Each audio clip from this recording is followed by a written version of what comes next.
I didn't identify particularly as Black, I think, until university.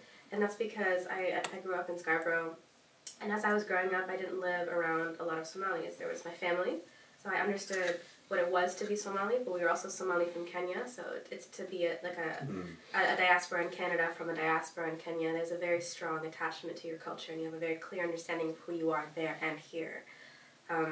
But in the school that I was in, and I guess in the community that I lived in, to be Black was to be Jamaican. And that's just because our community was primarily Jamaican. So I very clearly knew, and I was reminded continuously that I wasn't Black. Like, I wasn't Jamaican, I looked a little different, I comported myself a little different. And also, there's like a coolness that's also associated with the culture. And I was not a very cool kid. I just wasn't. And I feel like that was a big part of my kind of coming of age. Like, I wasn't cool, I wasn't Jamaican, and I was very clearly not Black. And at the same time, I think I put on my hijab when I was in like the 7th grade. That was also a defining feature. Like, now you're this hijabi who's non-Black, and then like the brown kids, like the Indian kids or the Indo-Pak community would want to claim me in a sense, and they'd be like, oh, well, you look like us. And I was like, no. Because I would look at them and I'm like, I don't know what you see in me, but I know I don't look like you. And I know I don't belong in this particular community.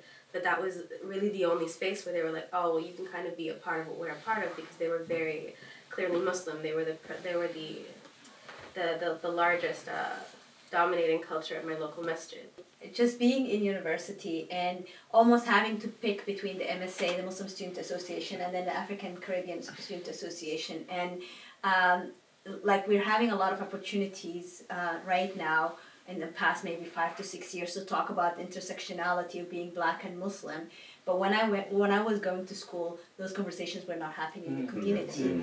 And often, so I had to pick between, you know, being in an environment where my Islamic identity can be formed. I can, go to, lectures and prayers and all that. And then the African Caribbean Student Association, that's where the parties happened, right? So I didn't, as coming into university as someone who wore hijab, I didn't fit in. I couldn't go into these events. So I couldn't find even though the broader system and my professors and other students saw me as Black, but I didn't really fit in the Black student associations because, the conversations, I was never into hip hop music. I was never into that was not my lifestyle, and I couldn't carry a conversation around those topics. But then in the Muslim Student Association, which was 100% South Asian, 100% Arab, I felt welcomed mainly because I speak Arabic. I was wearing hijab. I'm Somali, so East African, and that somehow made it, my Islam was not questioned.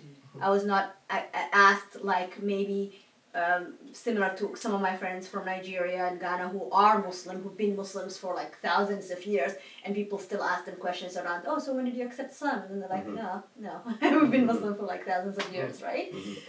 So I'm like Arab South Asian passing, so in these spaces, just because of hijab and because of speaking the language.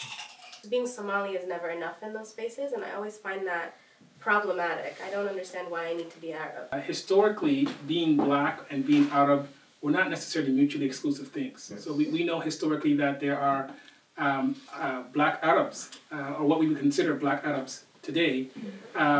So I guess when we're speaking about the conversation about whether or not we define ourselves as being Black, whether or not we define ourselves as being Arab, what we're really talking about is the extent to which we can identify with Blackness, despite the fact that for many people, Blackness is associated with some type of negative attribute.